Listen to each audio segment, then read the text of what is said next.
से है तारती। श्री भागवत भगवान की है आरती। पापियों को पाप से है तारती। ये अमर ग्रंथ ये मुक्ति पंथ ये पंचम भेद निराला। नव ज्योति जगाने वाला ये अमर ग्रंथ ये मुक्ति पंथ ये पंचम भेद निराला। नव ज्योति जगाने वाला। हरे नाम यही हरे नाम यही हरे नाम यही हरे नाम यही जग मंगल की आरती। पापियों को पाप से है तारती। श्री भागवत भगवान की है आरती। पापियों को पाप से है तारती। सीतानाथ समारंभां रामानन्दार्य मध्यमाम् अस्मदाचार्य पर्यन्तां वन्दे गुरु परम्पराम्। वन्दे गुरु परम्पराम्। श्री कृष्ण गोविंद हरे मुरारे। हे नाथ नारायण वासुदेवा। श्री कृष्ण गोविंद हरे मुरारे। हे नाथ नारायण वासुदेवा। श्री कृष्ण गोविंद हरे मुरारे। हे नाथ नारायण वासुदेवा। हे नाथ नारायण वासुदेवा। हे नाथ नारायण वासुदेवा। हे नाथ नारायण वासुदेवा। हे नाथ नारायण वासुदेवा। बोलिए श्री राधा मुकुंद भगवान की जय हो। श्री लक्ष्मी नारायण भगवान की जय हो। श्री सीता रामचंद्र भगवान की जय हो। श्री हनुमान जी महाराज की जय हो। श्री शंकर भगवान की जय हो। श्री दुर्गा मैया की जय। श्रीमद्भागवत महापुराण की जय। श्री कृष्ण द्वैपायन व्यास जी महाराज की जय। श्री सुखदेव जी महाराज की जय। जय जय श्री राधे।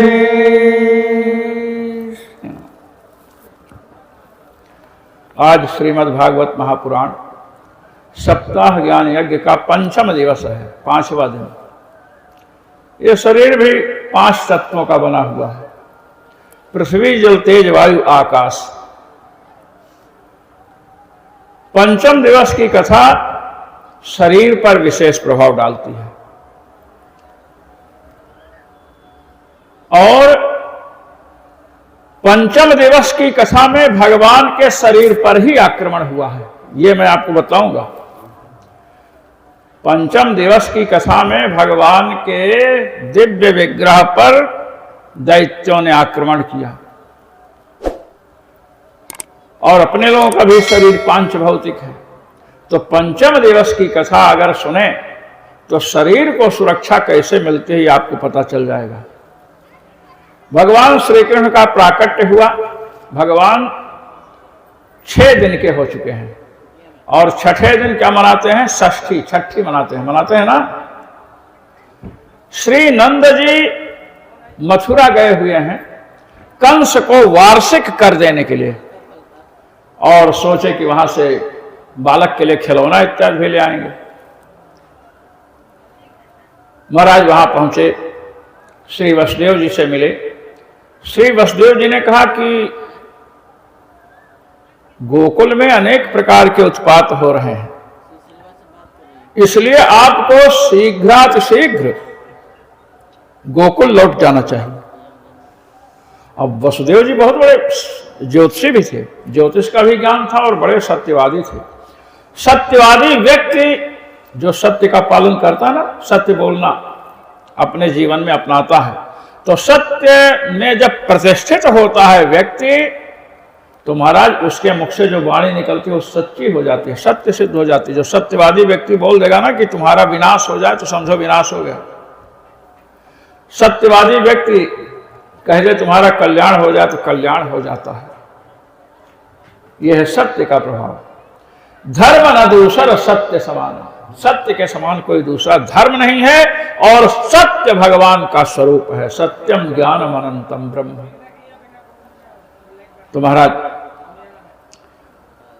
छठी का दिन है, और छठी के दिन बालक को कुछ अच्छी चीज मुंह में देते हैं। इधर कंस ने जिस बालिका को पकड़ा था ना महाराज, हाथ में घुमाया था, तो उसने कंस के सिर में चरणों से प्रहार किया और आकाश में दिखाई पड़ी। अधिष्ठितानुजा विष्णु सायुधास्त्र महाभुजा। 8 भुजाएं हैं, आयुध धारण के भगवती दुर्गा है, और है क्या तो अनुजा है। अनुज कहते हैं छोटे भाई को, अनुजा कहते हैं छोटी बहन को। अब छोटी बहन कब होगी महाराज? जब उसके पहले कोई पैदा हो, और पैदा न हो छोटी बहन हो जाए, ऐसा संभव है क्या? हाँ, मैंने आपको कहा था कि यशोदा जी के गर्भ से 2 संतानें हुई हैं, एक गोलोक बिहारी श्री कृष्ण है और एक भगवती दुर्गा है। पहले गोलोक बिहारी भगवान का अवतरण हुआ, फिर दुर्गा जी का, इसलिए छोटी बहन है अनुजा। अदृश्यता अनुजा विष्णु सायुधास्त्र महाभुजा। मैंने कहा कि 2 कृष्णावतार हुआ है। श्री यशोदा जी के गर्भ से गोलोक बिहारी भगवान श्री कृष्ण अवतरित हुए हैं, और श्री देवकी जी के गर्भ से वैकुंठ बिहारी भगवान विष्णु अवतरित हुए हैं। और महाराज भगवान वृंदावन को छोड़कर कभी नहीं जाते हैं। वृंदावनम परित्यज्य पादमेकं न गच्छति। वृंदावन को छोड़कर भगवान कभी नहीं जाते हैं, और वृंदावन से अक्रूर जी भगवान को ले गए, भागवत में लिखा है। तो इसका रहस्य यह है कि मथुरा से वैकुंठ बिहारी भगवान विष्णु कृष्ण के रूप में गोकुल आए हुए हैं, और जब यहां से और दोनों एक हो गए, ये भी मैंने कल बताया था। जब ब्रह्म हृदय में अक्रूर जी स्नान करने लगे, वो महाराज सीमा है वृंदावन की, तो गोलोक बिहारी श्री कृष्ण वृंदावन में रह गए, वैकुंठ बिहारी वहां से चले। इसीलिए ब्रह्म हृदय में अक्रूर जी को भगवान नारायण का और शेषनाग का दर्शन हुआ है स्नान करते समय, ये समझना चाहिए। गोलोक बिहारी भगवान वृंदावन को छोड़कर नहीं जाते हैं। तो 2 कृष्णावतार, यहां एक ही कृष्णावतार को बताने में परेशानी होती है लोगों को। तो महाराज छठी का दिन है, लोग खूब श्रृंगार कर रहे हैं, भगवान को भी कुछ कर रहे हैं, और कंस को पता चला है, क्योंकि उस बालिका ने जो आकाश में गई, क्या है, भगवान की बहन है। किस भगवान की? जो द्वारका में, यहाँ के क्या नाम, गोकुल में अवतरित हुए हैं यशोदा के गर्भ से, उनकी छोटी बहन है। इसे कहा अनुजा। कहा तू मुझे मारना चाहता है कंस, तुझे मारने वाला तो पैदा हो गया। और ऐसा कहकर भगवती अपने धाम चली गई महाराज। अब कंस ने सभा की और निश्चय किया कि जितने ब्राह्मण हैं, जितने धार्मिक लोग हैं, गौवे हैं, इन सबका वध किया जाए, और गोकुल में जितने बालक हैं सभी बालकों को मरवा दिया जाए। महाराज कंस ने पूतना को भेजा। पूतना एक ग्रह है। पूतम पवित्रम अपि बालकम नयत इति पूतना, पवित्र बालकों को भी उठा ले जाती है, ये पूतना ग्रह है। अथवा पूतम पवित्रम आत्मानम भगवत संसर्गेण करोत इति पूतना, जो भगवान के संसर्ग से अपने को पूत माने पवित्र कर ले उसे पूतना कहते हैं। ये पूतना ग्रह हमारा 4 महीने तक प्रभाव डालता है। इसीलिए जब बच्चे पैदा होते हैं तो लोग आग वाग जला कर रखते हैं ना, सौरी जो प्रसूति घर होता है, जमोगा कहते हैं कहीं कहीं, जमोगा कहीं कहीं कहते हैं। तो महाराज इस पूतना ग्रह से बचना हो तो भगवान के राक्षस विध्वंसक जो चरित्र हैं, खरदूषण वध, मारीच बाहु वध, ये सब चरित्र सुनना चाहिए, कंस वध, ये सब चरित्र सुने तो इस ग्रह का प्रभाव नहीं पड़ता है। अब महाराज पूतना वहां से चली, है तो राक्षसी, बड़ी बलवती है।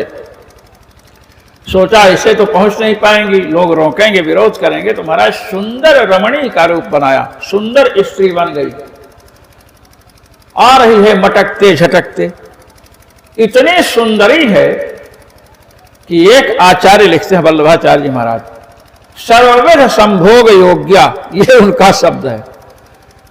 अर्थात पूतना के नाक पर दृष्टि जाए तो नाक के सौंदर्य का भोग करें, आंख पर दृष्टि जाए तो आंख के सौंदर्य का नेत्र भोग करने लगें, और जहां दृष्टि जाए वहां से हट नहीं सकती है। आ रही है, इतनी सुंदरी है कि महाराज लोगों ने समझा लक्ष्मी जी हैं, केवल कमल हाथ में नहीं है। और महाराज प्रविष्ट हुई गोकुल में। भगवान ने सोचा कि अगर ये मार दिया किसी बालक को तो हमें भगवान होने को धिक्कार है। किस बात की भगवान? जब आपके भविष्य में होने वाले सखाओं पर ही प्रहार हो जाए तो आप भगवान कैसे? भगवान ने योग माया के द्वारा ऐसी लीला रची कि पूतना को ब्रज में कोई भी बालक नहीं दिखाई पड़ा, बच्चा बच्ची कुछ भी नहीं दिखाई पड़ा, और सीधे महाराज नंद जी के यहां पहुंची। एक बात और सुन लीजिए, नंद और नंदराय में भेद है। नंद उसे कहते हैं जिसके 9 लाख गायें होती हैं, और नंदराय उसे कहते हैं जिनके 1 करोड़ गायें होती हैं। भगवान का अवतरण नंदराय के यहां हुआ है, ये बात ध्यान में रखनी चाहिए आपको। नहीं 9 लाख गाय वाले नंद इतने चिल्लाते रहे, 1 करोड़ गायें हैं। तो महाराज जब वहां घुसी तो भगवान ने समझ लिया कि पूतना आ रही है। तो पूतना आ रही है इतना समझते ही भगवान ने अपने नेत्रों को बंद कर लिया। अब भगवान ने नेत्रों को क्यों बंद किया? भगवान को नेत्र बंद नहीं करने चाहिए। कहते कि सुनो महाराज, भगवान ने नेत्र को क्यों बंद किया? भगवान ने देखा कि ये तो अपने स्तनों में हालाहल विष लगा कर आई है, भयंकर विष लगा है स्तन में, और मारने आई है दूध पिला करके, तो अपना स्तन खोलकर हमारे मुंह में दूध डालेगी और मुझे पीना पड़ेगा, और छठी के दिन ही दूध के जगह जहर पीना पड़े तो फिर गड़बड़ है। भगवान सोच रहे हैं।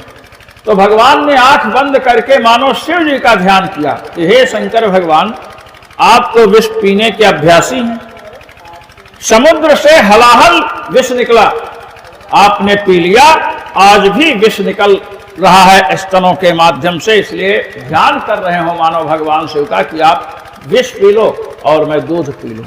ये इसलिए भगवान ने नेत्र बंद किया। अनेक विद्वानों ने अनेक प्रकार की उत्प्रेक्षाएं की हैं, ये विद्वानों का विषय है। एक ये कह रहे हैं कि भगवान संपूर्ण प्राणियों की अंतरात्मा है। भगवान को यदि हम कुछ ग्रहण कराते हैं, भगवान को भोग लगाते हैं, तो त्रिलोकी संतृप्त हो जाती है।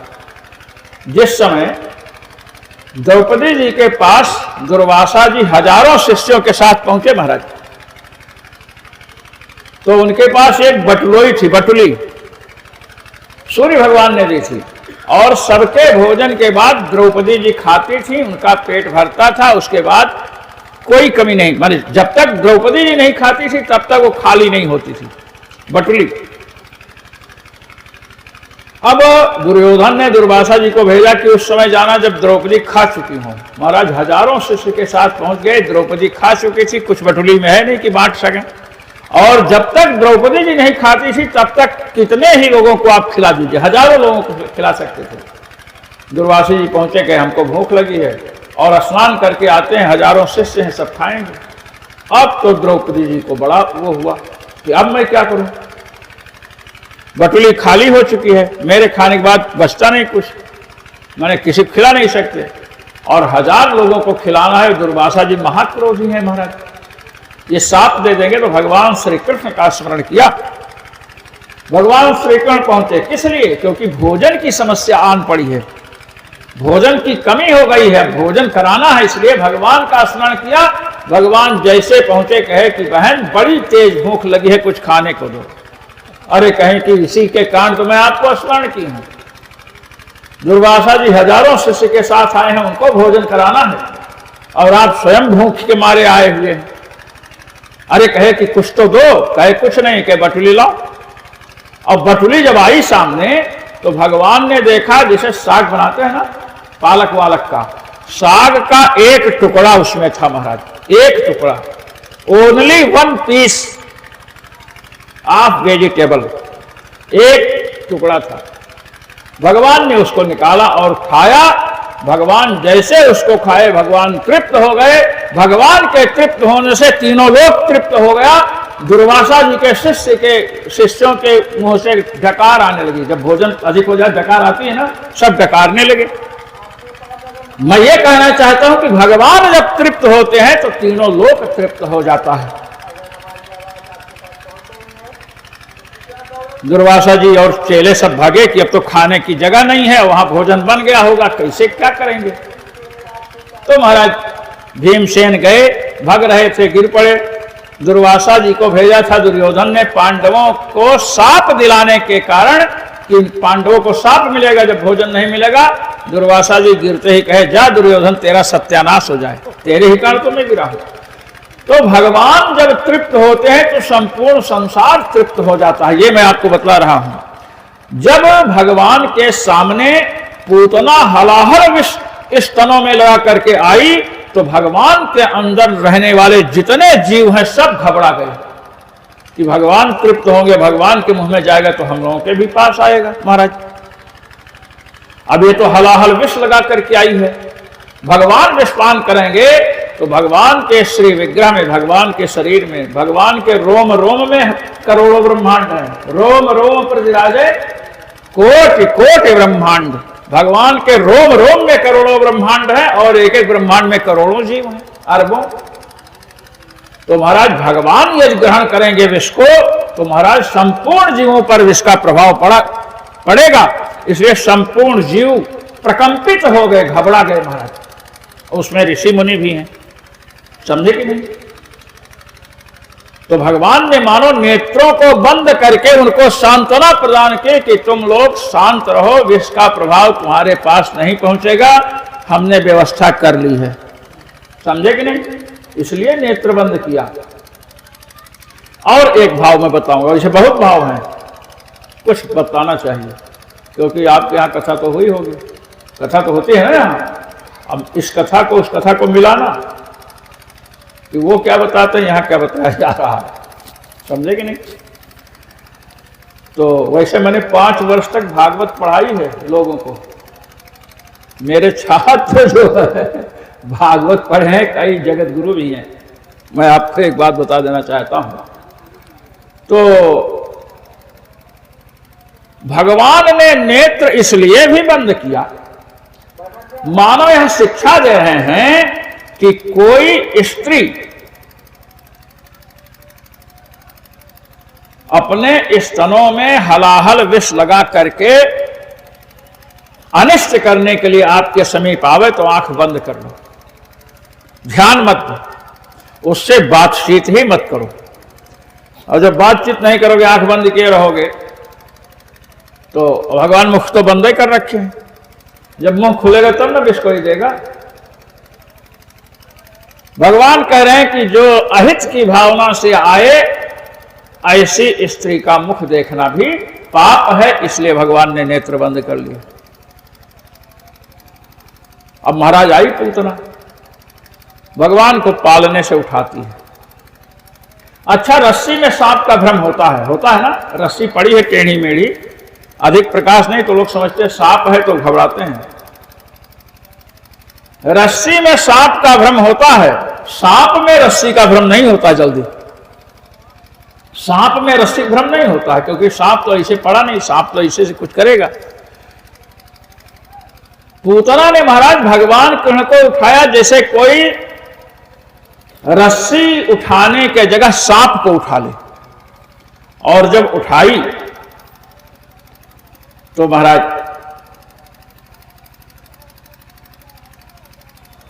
लेकर के चली। अनंत देखिए, विबुध्यतां बालकमारिकाग्रहं चराचरात्मा सनिमीलिते क्षणः अनन्तमारोपयदङ्कमन्तकं यथोरगं सुप्तमबोधिरज्जुधेः। जैसे सर्प को कोई मूर्ख रस्सी समझकर उठा ले, तो रस्सी समझकर सर्प को उठाएंगे तो सर्प डसेगा, ये समझ लेना। रस्सी सर्प को रस्सी समझ के उठाएंगे तो डसेगा महाराज। तो भगवान की सैया क्या है, महासर्प शेषनाग। तो भगवान ने पकड़ा गला, तो गला पकड़, जब भगवान ने पकड़ा तो उसने अस्तन मुंह में दिया। अस्तन, क्योंकि दूध पिलाकर मारना चाहते हैं। और जब महाराज अस्तन मुंह में दिया तो भगवान कहे कि ठीक है। महाराज अंत में क्या हुआ कि इस प्रकार से अस्तनों को दबाया और दूध के साथ पूतना के प्राणों को भी खींचने लगे भगवान। और प्राणैः समम रोष समन्वितो पिबत, प्राणैः समम, प्राण के साथ दूध पी रहे हैं। और विष को तो शंकर जी चट कर गए महाराज।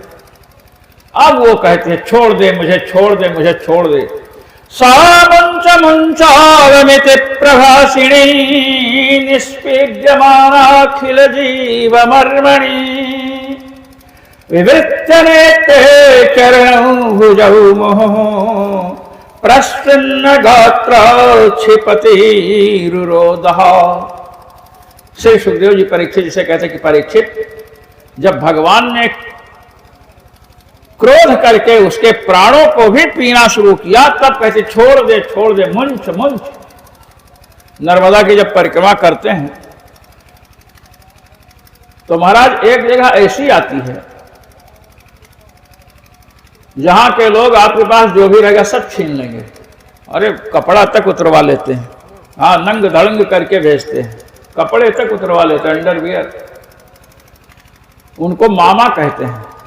और जब आप मिलेंगे कहेंगे मुक मुक मुक, बस मुक। और मुक का मतलब छोड़ो नहीं तो मार डालेंगे। अब मुक मुंच का बिगड़ा रूप है, अपभ्रंश। मुंच मुंच अर्थात जो कुछ है छोड़ दो, सब कुछ छीन लेंगे, आगे बढ़ेंगे तो सेवा भी वही लोग करते हैं खाने पीने की। ये मैं आपको बताऊं, मामा कहते हैं उनको। पूतना ने कहा मुंच मुंच अलम, बस हो गया, दूध मत पी, मुझे छोड़ दे। भगवान ने कहा कि मथुरा हम नहीं गए थे, आप मथुरा से आई हो तो आपका स्वागत तो मैं करूंगा ही। महाराज इस प्रकार प्राणों को खींचा कि महाराज आंखें उसकी निकल आईं और बड़े तेजी से भागी पूतना, बड़ी तेज। अब तो राक्षसी का रूप उसका हो गया, भागी। और महाराज गोकुल से गई, वहां 6 कोस लंबा चौड़ा बगीचा था, 6 कोस। और वो बगीचा नंद जी का था और कंस ने अतिक्रमण कर रखा था। भगवान ने सोचा कि अब यहीं इसको मारना चाहिए। जो कंस के द्वारा अतिक्रमण किया गया बगीचा ये भी नष्ट हो जाएगा, आराम। महाराज क्या हुआ, महाराज 6 कोस लंबे चौड़े बगीचे में उसने अपना शरीर का विस्तार किया और महाराज गिरी, मर गई रोते हुए। भगवान श्री कृष्ण उसके स्तनों को पकड़े हुए और किसी को पीट रहे हैं, कभी दूध पीते हैं, कभी कुछ करते हैं। जब इस प्रकार की स्थिति हुई, पूतना जब चिल्लाई है ना, तो जितनी गोपियां थी सब दौड़ी महाराज, गोपियां दौड़ी और जा करके श्री कृष्ण को उठाती हैं स्तनों से। अच्छा, माताएं जानती हैं जब बच्चा डर जाता है तो दूध पिलाओ, अगर डरा रहेगा तो पिएगा नहीं, अगर दूध पीना शुरू किया तो समझती हैं अब ठीक है। ये महिलाओं का तो एक बार एक जगह यूनिवर्सिटी में मैं माताओं के कार्यों का वर्णन कर रहा था, तो वहां जो बच्चियां थी बाद में कहें कि महाराज को इतना अनुभव कैसे है महिलाओं के, कि महिलाएं ऐसे दूध पिलाती हैं, महिलाएं इस प्रकार उपटन लगाती, क्या क्या। हमने कहा कि हम लोग भी तो घर से ही आए। तो महाराज श्री कृष्ण को उठाई और जब लेकर के गई तो जानते हैं क्या किया? पहले तो गाय की पूंछ घुमाई है। गाय के पूंछ में 3.5 करोड़ तीर्थों का निवास है। भूत प्रेत अलाय बलाय लगे तो गाय की पूंछ का स्पर्श कराओ, घुमाओ तो छोड़कर भागेगा। और उसके बाद गोरज, गायें जहां रहती वहां धूल होती है ना, गोरज को लेती हैं, गायों के मूत्र को इकट्ठा करती हैं और गोरज शरीर में लगाती हैं, गोमूत्र से स्नान कराए, क्योंकि राक्षसी का संपर्क हुआ है, भूत प्रेत राक्षसी का संपर्क हुआ, तो गोमूत्र गोरज का प्रयोग कीजिए। अब इसके बाद भगवान श्री कृष्ण की रक्षा कर रही हैं गोपियां। लोग सोचते हैं गोपियां पढ़ी लिखी नहीं थी, जो कहते हैं गोपियां पढ़ी लिखी नहीं थी उनको ये देखना चाहिए। श्री सुखदेव जी कहते हैं, रक्षाम चक्रुश्च सकृता द्वादशांगे सुनामभिः। भगवान के 12 अंगों में भगवान के नाम की स्थापना की है। जब कोई भूत प्रेत पकड़ ले, लोग अभुआते हैं ना, तो क्या करना चाहिए? तो गोपियों ने पहले क्या किया? देखो, ये भूत प्रेत झाड़ने जाते हो ना, आप भी जाते हो ना, भूत प्रेत छुड़ाने जब जाएं तो पहले आचमन करना चाहिए। भूत प्रेत राक्षस कोई भी हो, पहले आचमन और मंत्रों का न्यास अपने शरीर में मंत्रों के देवता को बैठाना चाहिए। गोपियां यही कर रही हैं। गोप्यः संस्पृष्ट सलिला अंगेषु करयोः पृथक् न्यस्यात्मन्यथ बालस्य वीजन्यासमकुर्वता। गोपियों ने आचमन किया महाराज, और अंगों में तथा हाथों में देवताओं के बीज का न्यास किया महाराज। और जब बीज का न्यास, देवताओं का न्यास कर लिया अपने शरीर में, तब भगवान के शरीर में न्यास करती है। श्री वल्लभाचार्य जी महाराज यहां पर सुबोधिनी टीका में लिखते हैं कि गोपियों ने पहले अपने शरीर में मंत्रों का न्यास क्यों किया और बाद में श्री कृष्ण को क्यों किया, इस पर बताते हैं। कहते हैं, जब किसी के भूत प्रेत लगा हो, राक्षस लगा हो, चुड़ैल सुड़ैल लगी हो, जब झाड़ने फूंकने जाते हैं तो जो बलवान दोष है, अगर वो बलवान है तो जिसे लगा है उसको छोड़ करके आप छुड़ा रहे हो तो आपको ही पकड़ लेगा, ये नियम है। बलवान ही दोषो मोचकम गृह्णाति। बलवान बाधा जो है, बलवती बाधा, भूत प्रेत राक्षस, जो मोचक है, छुड़ाने वाला है, उसी को पकड़ता है। यह सिद्धांत है। मैं झूठी बात में सच्ची बात बता रहा हूं। हम लोग नन्हे थे, छोटे, तो पढ़ने जा रहे थे, तो गांव में एक विद्वान थे, उनका नाम था शंकर दत्त पांडे। सब लोग गुरु बाबा कहते थे। हम लोग वहां गए तो जो आजी लगती थी, दादी कहीं कहीं कहते आजी लगती थी, उन्होंने कहा, भैया ये गए थे फलानी चुड़ैल को छुड़ाने, इन्हीं को पकड़ ली, इनको दूसरे से झरवाना पड़ा है। समझ रहे ना? हमने कहा अच्छा, अब नहीं है वो, 1 वर्ष हो गया लगभग, सही छोड़े। तो महाराज जो बलवान दोष है भूत प्रेत, ये जो छुड़ाने जाता है उसी को पकड़ता है, उसको तो छोड़ देगा, बस आपको पकड़ लेगा। अब वो अपने को न पकड़े और उसको छोड़ दे, तो इसके लिए मंत्रों का न्यास, कवच का न्यास अपने शरीर में करना चाहिए। गोपियों ने अपने शरीर में न्यास किया, अब भगवान के शरीर में न्यास कर रही हैं। क्या कर रही हैं? अव्यादजोंघ्रि मणिमांस्तवजान्मथोरो यज्ञोच्युतः कटितटं जठरं हयस्यः। ये मंत्र अव्यादजोंघ्रि, अज भगवान का नाम है। न जायते इति अजः, जो उत्पन्न नहीं होते हैं, अपनी इच्छा से कर्म से उत्पन्न नहीं होते भगवान।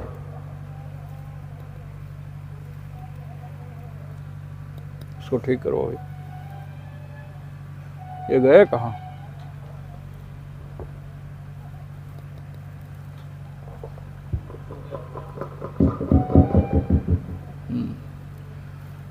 हमने कहा कहीं पूतनक प्रभाव न पड़ गया हो इस पर। ये जो है ना, इसको जानते हैं क्या कहते हैं? क्या कहते हैं? माइक। ये लोहासुर है। ये क्या है? ये लोहासुर है, ये पूतना का भाई है, बस समझ लो। इसीलिए धोखा दे रहा था। हाँ, तो एक महात्मा थे अयोध्या में, उनका नाम था श्री रामचंद्र परमहंस, राम जन्मभूमि के अध्यक्ष न्यास समिति के। तो कहीं प्रवचन करना था, तो पहुंचते ही उन्होंने जानते ही क्या किया, उन्होंने माइक में फूका इसे। तो लोगों ने कहा कि परमहंस जी माइक क्यों फूक रहे हो? कहे लोहासुर है, कान फूक करके मैंने चेला बना लिया है, अब धोखा नहीं देगा। समझ रहे ना? कान फूक करके चेला बना लिया, अब धोखा नहीं देगा, महाराज ने कहा। तो देखिए, गोपियों ने भगवान के चरण का स्पर्श किया और कहा अव्यादजोंघ्रि। अज भगवान जो हैं, जो अजन्मा परमात्मा है, वो पैर की रक्षा करे। मणिमांस्तवजान्मथोरो, मणिमान जो कौस्तुभ मणि वाले भगवान हैं, वे तुम्हारे घुटनों की रक्षा करें। अब मंत्र पढ़ती मणिमांस्तवजान, अब इसको छू दिया।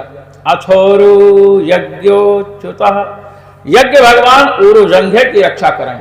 इस प्रकार भगवान का नाम जो जो अंग आता है उसको स्पर्श करते जाती हैं।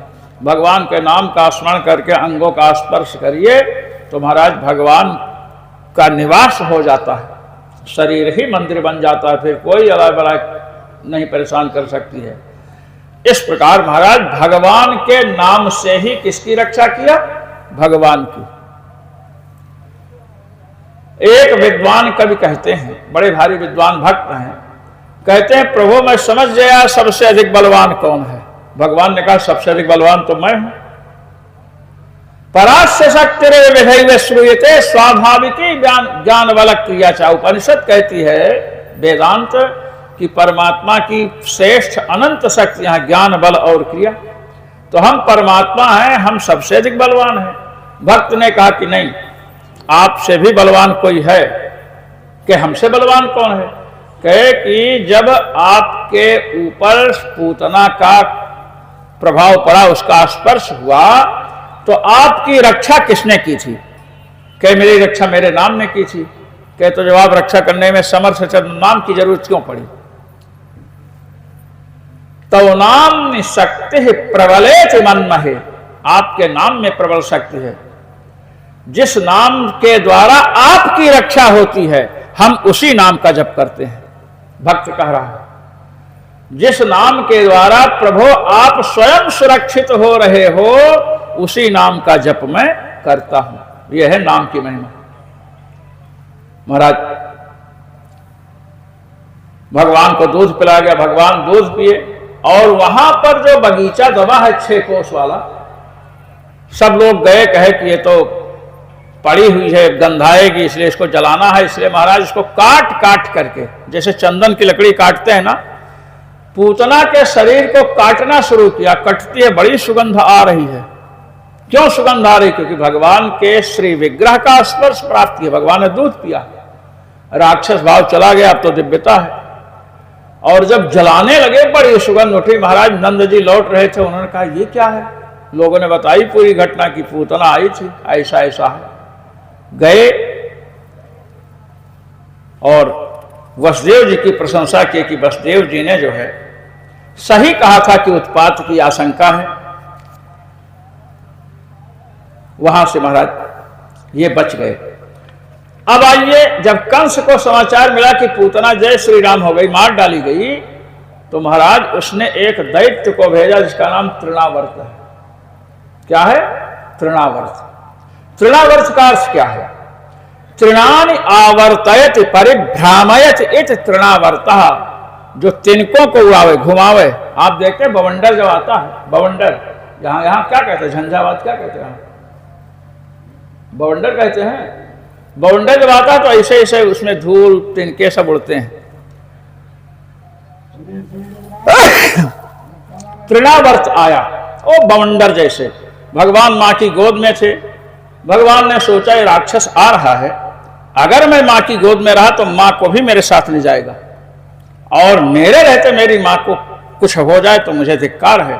भगवान भारी हो गए, ऐसे ऐसे उछाल रही थी, महिलाएं उछालती ना बच्चों को, ऐसे ऐसे भारी हो गए तो रख दिया नीचे और कहा, हे भगवान नारायण, आपका दिया हुआ बालक है, आप रक्षा करना।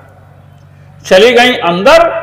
अब तृणावर्त आया तो महाराज भगवान हल्के हो गए, जैसे गेंद उठा लेते धड़ाक से उठाया और लेकर के आकाश में गया।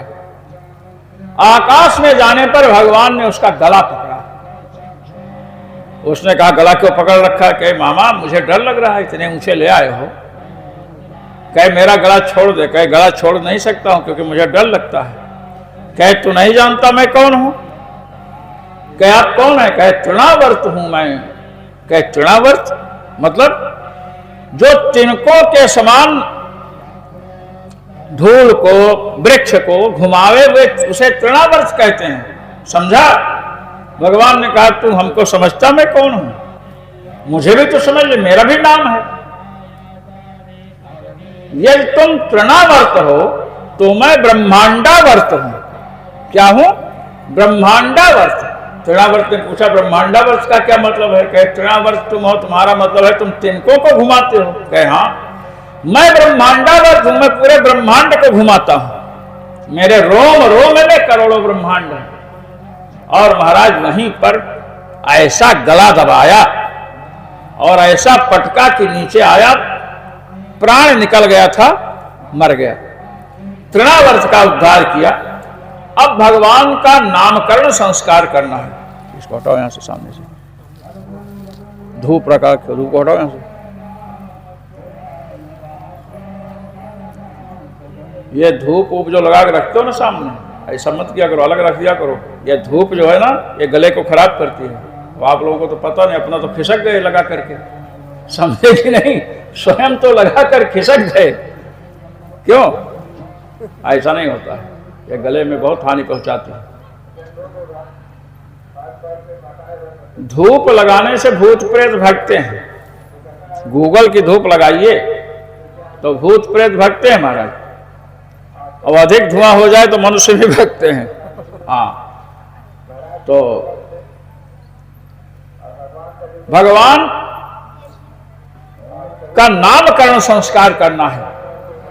अच्छा, नामकरण एक संस्कार है। 11वें दिन नामकरण पिता करता है। एकादशे आहनि पिता नाम कुर्यात्, 11वें दिन नाम रखना चाहिए। और 11वें दिन ना रख सकें तो 3 महीने के अंदर नाम रख देना चाहिए। और नाम भी सुंदर रखना चाहिए, भगवान के नाम पर हो। लड़कियां हैं तो लड़कियों का नाम भगवती, देवियों के नाम पर हो तो अच्छा माना गया है। रावण कुंभकर्ण नाम नहीं रखना चाहिए। हाँ, ये भी बता देता हूं, 100 दिन के अंदर नाम रख देना चाहिए। भगवान अभी 3 महीने के नहीं हुए। वसुदेव जी ने नाम रखने के लिए गर्गाचार्य को भेजा। गर्गाचार्य जी आए। नंद जी ने कहा कि आप बालकों का नाम रख दें। तो गर्गाचार्य ने कहा कि हम वसुदेव जी के पुरोहित हैं यदि आपके बालकों का नामकरण संस्कार करेंगे तो कंस समझ लेगा कि वसुदेव के पुत्र हैं, इसलिए हम नहीं करेंगे। कहे कि नहीं, आप गौशाला में चलिए। कहां चलें? गौशाला नहीं, गौशाला शब्द है, ये ध्यान रखना। गौशाला शब्द अशुद्ध है, गोशाला, गोशाला शब्द है। गौशाला में चलिए और गौशाला में बहुत से गाय हैं, बीच में बैठ करके आप नामकरण कर देना। इधर नंद जी ने यशोदा जी और रोहिणी जी से कहा कि बहुत बड़े ज्योतिषाचार्य आए हैं, ज्योतिषाचार्य बहुत बड़े आए हैं और वे बड़े विद्वान हैं, वे बालकों का नामकरण संस्कार करेंगे। अब महाराज महिलाएं तो स्त्रियां, यशोदा जी रोहिणी जी कहीं चलो देखते हैं कैसे ज्योतिषाचार्य हैं, परीक्षा लेनी चाहिए। गर्गाचार्य जी की परीक्षा लेना चाहती हैं यशोदा जी और रोहिणी जी। तो इन्होंने जानते परीक्षा की युक्ति क्या बनाई, कैसे परीक्षा लेनी है। यशोदा जी ने कहा कि तुम अपना बच्चा हमारी गोद में दे दो। रोहिणी जी का पुत्र जो है, रोहिणी जी से कहते हैं कि अपना पुत्र हमारी गोद में दे दो और हमारा पुत्र अपनी गोद में ले लो और चल करके बाबा के सामने बैठ जाओ। और जब कहेंगे कि तुम्हारे पुत्र का ये नाम है तो समझ लेना कुछ नहीं आता है, तो हमारी गोद में तो आपका पुत्र रहेगा। अब महाराज इन्होंने गौशाला में बुलाया। यशोदा जी और रोहिणी जी भगवान को लेकर के गईं और जब वहां पर पहुंची तो यशोदा जी की गोद में बलराम जी हैं और रोहिणी जी की गोद में भगवान कृष्ण। अभी नाम नहीं हुआ लेकिन बताना तो पड़ेगा।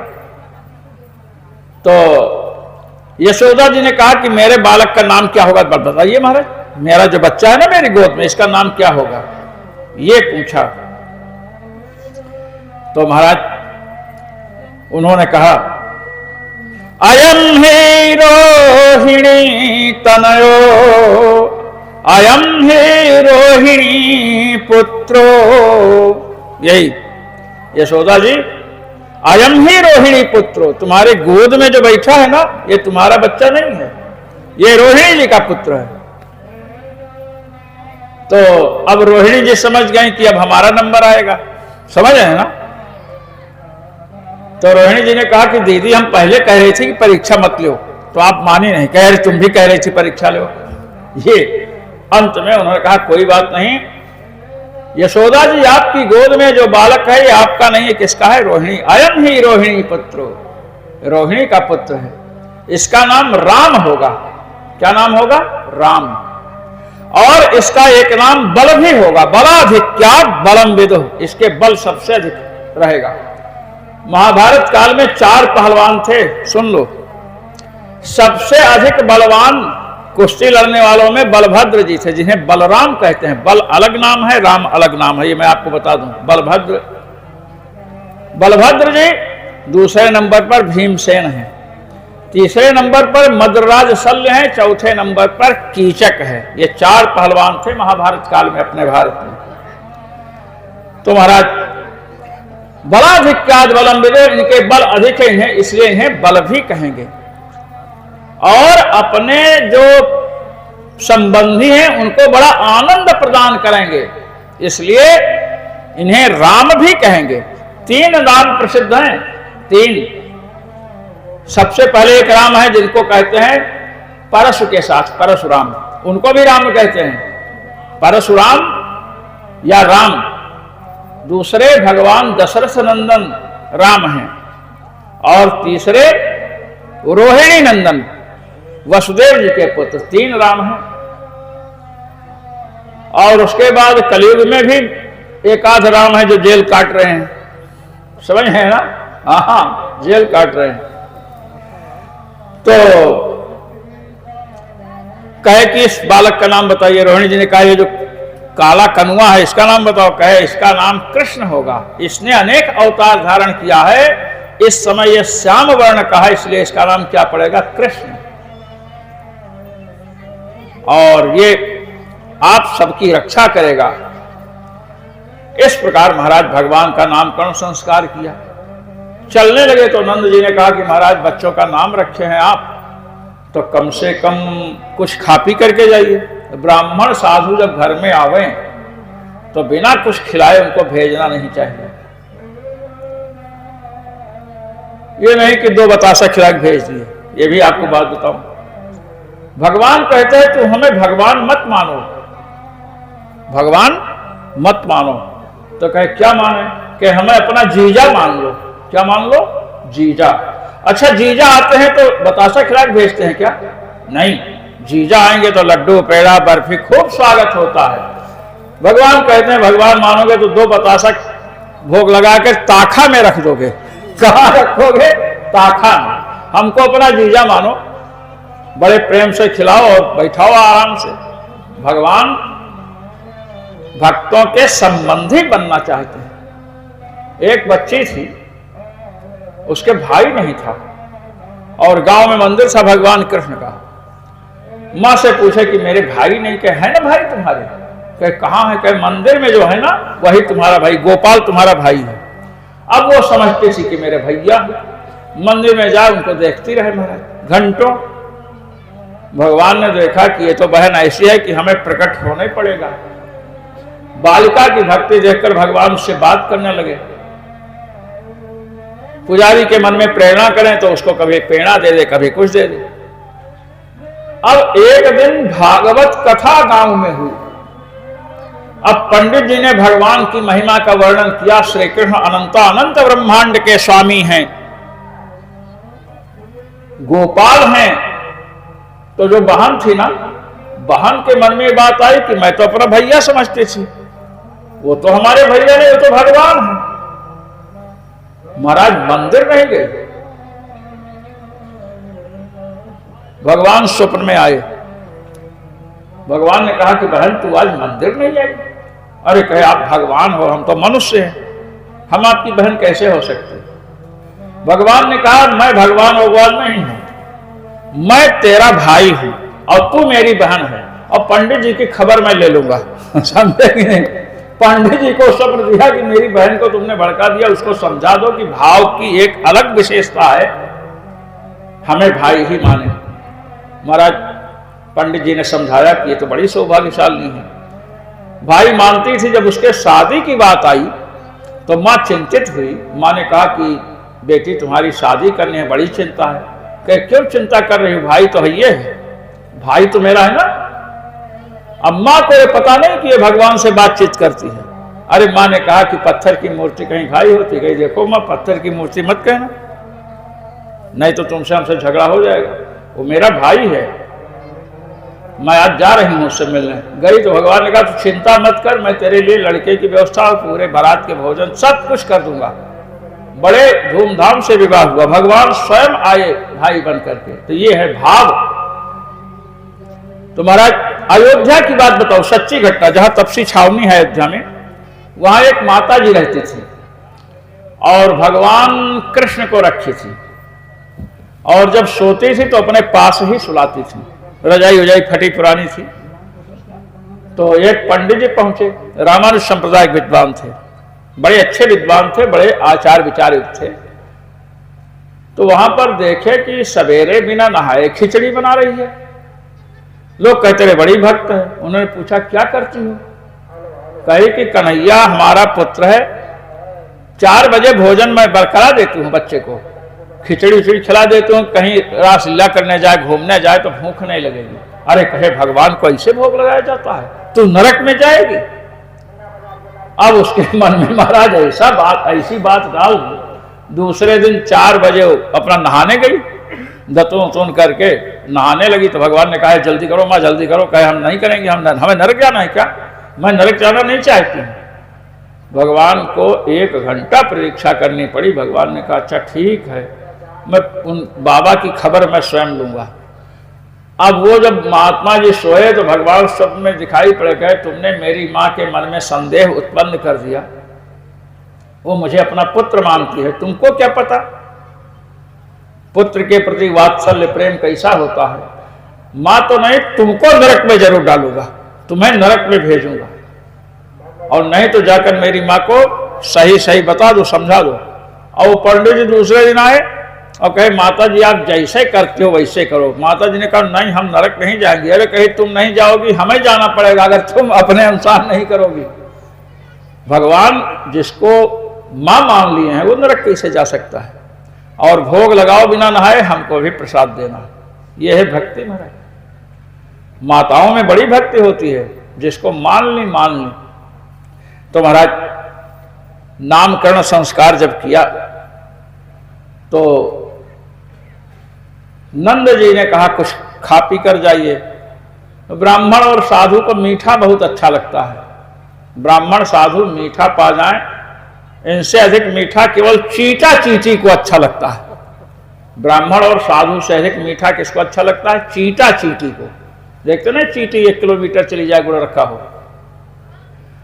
खीर बनाने का प्रोग्राम हुआ, खीर बनी महाराज, और खीर को निकाल करके थाली में रखे और नंद जी भगवान को गोद में लिए हैं और महाराज आंख बंद किया और प्रार्थना कर रहे हैं, भो भगवन इहा गच्छ भोगम गृहाण, हे प्रभो पधारो भोग को ग्रहण करो। भगवान ने सोचा कि गर्गाचार्य जी आए हैं, मेरा नामकरण संस्कार भी किए हैं और इतने प्रेम से बुला रहे हैं तो खाना तो चाहिए। अब भगवान उतर करके गए और खीर थी, उस खीर को खाए। अब खीर खाने के छोटे बच्चे खाते, चपर चपर की आवाज आती है, चपर चपर की आवाज आई। गर्गाचार्य ने नेत्र खोला, कहा कि नंद ये तुम्हारा बेटा पूरी खीरें बिगाड़ दिया, अशुद्ध कर, जब मैं नहीं खाता। अरे कहे महाराज दूसरी बार बना लीजिए, इसमें क्या है। कहे ठीक है, इस बार जो है बेटे को पकड़ करके रखना।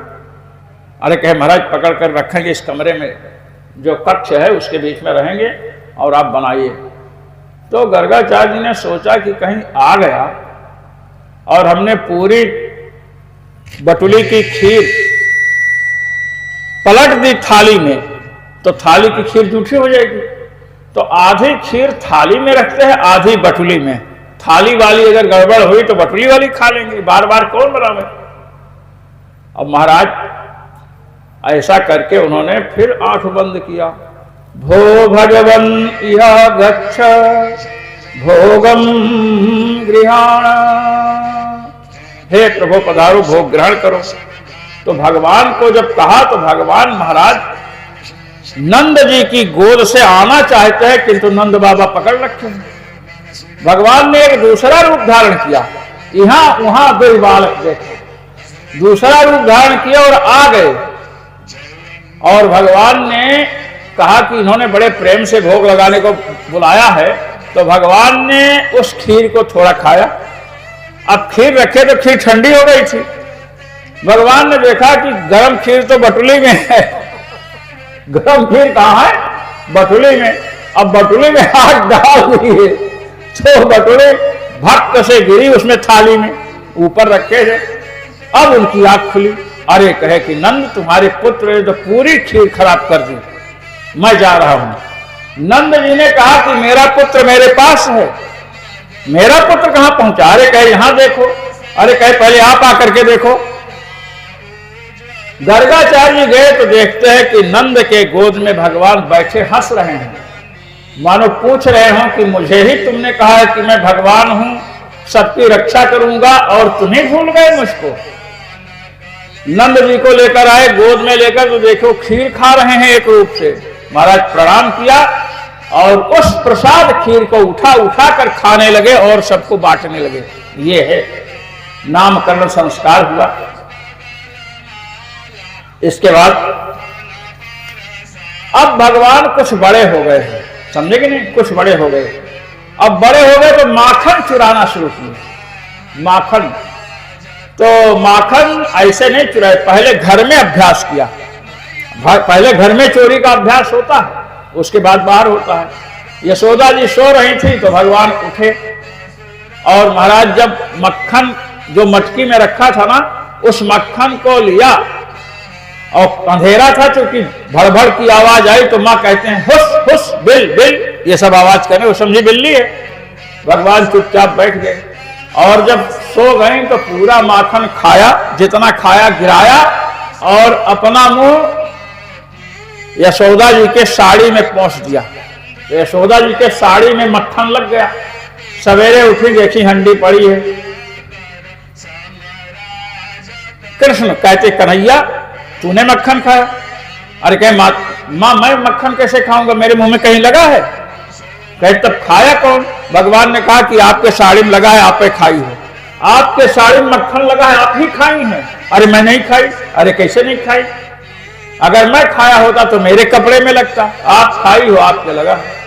ये प्रथम दिवस था महाराज चुराने का, प्रथम दिवस।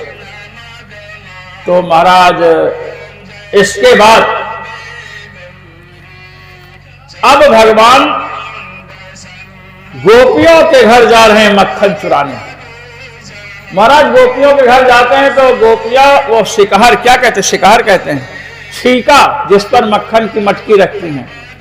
भगवान पहुंच नहीं पाते हैं तो भगवान ने बालकों से कहा कि एक योजना बनाते हैं। कहे क्या? कहे एक दूसरे के ऊपर चढ़े और सबके ऊपर मैं चढ़ूंगा, मक्खन मिल जाएगा। मटके से मक्खन निकालते हैं, स्वयं खाते हैं, बालकों को खिलाते हैं और बंदरों को खिलाते हैं। बंदर। और भगवान जब माखन चोरी की लीला करते तो हनुमान जी, अंगद, ये लोग महाराज बंदर के रूप में आते, कहते लो हनुमान जी तुमने रामावतार में बड़ी सेवा की, लो अंगद जी।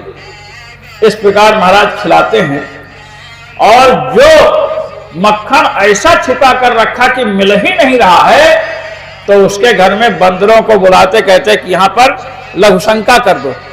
हाँ देखिए, एवं धाष्ट्यान्युशति कुरुते मेहनादी निवास्तौ। मेहनादी लघुशंका इत्यादि। अब एक नियम है, आप समझ लीजिए, जो भगवान होते हैं ना, भगवान को लघुशंका और शौच ये दो नहीं होता है। और भगवान की तो छोड़िए, जो पुण्यात्मा होते हैं, बहुत अधिक पुण्यात्मा होते हैं, उनको भी मलमूत्र नहीं होता है। पुण्य श्लोको नलो राजा, पुण्य श्लोको युधिष्ठिर। नल महाराज और युधिष्ठिर जी जैसे जो पुण्य श्लोक हैं, ये मलमूत्र से वर्जित थे। मलमूत्रादि रहिता पुण्य श्लोका प्रकीर्तिता। जो मल और मूत्र से रहित होते हैं उन्हें पुण्य श्लोक कहते हैं। और भगवान को पुण्य श्लोकों के द्वारा अभिवंद्य है, पुण्य श्लोक उनकी वंदना करते हैं। पुण्य श्लोक शिखामणि है, भगवान के मलमूत्र नहीं है, बंदरों को बुलाकर करवाते हैं महाराज। एक गोपी जो है महाराज बड़ी पढ़ी लिखी अपने को समझती थी, उसने कहा कि मैं कन्हैया को पकड़ूंगी और यशोदा माँ के पास ले जाऊंगी। ऐसा उसने एक संकल्प किया। भगवान ने कहा कि भाभी तू मुझे क्या पकड़ेगी, तू मुझे नहीं पकड़ सकती। अरे कहीं मैं पकड़ूंगी, मेरे घर आना। अब महाराज भगवान गए, इधर उधर देखते हुए दिख नहीं रही थी। और जब अंदर पहुंचे महाराज, जैसे मटके में हाथ लगाया, आकर के पकड़ ली भगवान को। भगवान को जब पकड़ लिया तो भगवान ने कहा कि भाभी तू छोड़ दे हमें। उसने कहा छोड़ूंगी, तुम्हें जरूर छोड़ूंगी, यशोदा जी के सामने जाकर के छोड़ूंगी, पहले नहीं। लेकर के चली महाराज, यशोदा जी के पास लेकर के चली। तो महाराज क्या हुआ कि रास्ते में उसका पति आ रहा था, गोपी का। अब वो घूंघट निकाल रखी थी यहां तक, तो वो ये नहीं समझा कि मेरी पत्नी है। तो उसने कन्हैया से कहा संकेत में, कहां? अरे उसने कहा कि चुप, धीरे से कहा कि ये भाभी जो है ना, ये हमको माखन खिलाने के लिए ले जाना चाहती है। अब मैं मना कर रहा हूं, मेरा पेट भरा हुआ है। अरे कहे तो मेरा हाथ पकड़ा दो, देखेगी नहीं। उसी का पति है गोपी का। भगवान ने कहा भाभी तू मेरा हाथ छोड़कर ये पकड़ ले, मेरे हाथ में दर्द हो रहा है। पति का हाथ पकड़ा दिया महाराज, पति का हाथ अब लेकर गई। पति तो समझ रहा है कि मक्खन खाने को मिलेगा। अब यशोदा जी के सामने ले गई और कही देखिए आपके कन्हैया पकड़ कर लाई हूं। यशोदा जी ने कहा तू बावली हो गई है क्या? मेरा कन्हैया तो मेरी गोद में है, तू अपने खसम को, भतार को, पति को पकड़ कर लाई है। पति को जब दिखाई पड़ा कि तो मेरी पत्नी है, तो एक चाटा खींचकर मारा, कहा कि मेरी इतनी बदनामी, मैं तो समझता मक्खन खिलाने ले जा रही थी। तो इस प्रकार भगवान अनेक प्रकार की लीलाएं करते हैं। महाराज अघासुर बकासुर इन सबका उद्धार भगवान ने किया। अब आपको मैं बता रहा हूं कि जिस समय भगवान ब्रज में थे और महाराज यमलार्जुन का उद्धार किया और 2 पेड़ गिरे, उसके बाद सब लोग वृंदावन चले आए हैं। वृंदावन, अब वृंदावन में भगवान है महाराज, पहले बछड़े चराना शुरू किए हैं भगवान, और बछड़ा चराने के बाद जब कुछ और बड़े हो गए तो कार्तिक महीने के शुक्ल पक्ष की अष्टमी से गायों को चराना शुरू किया।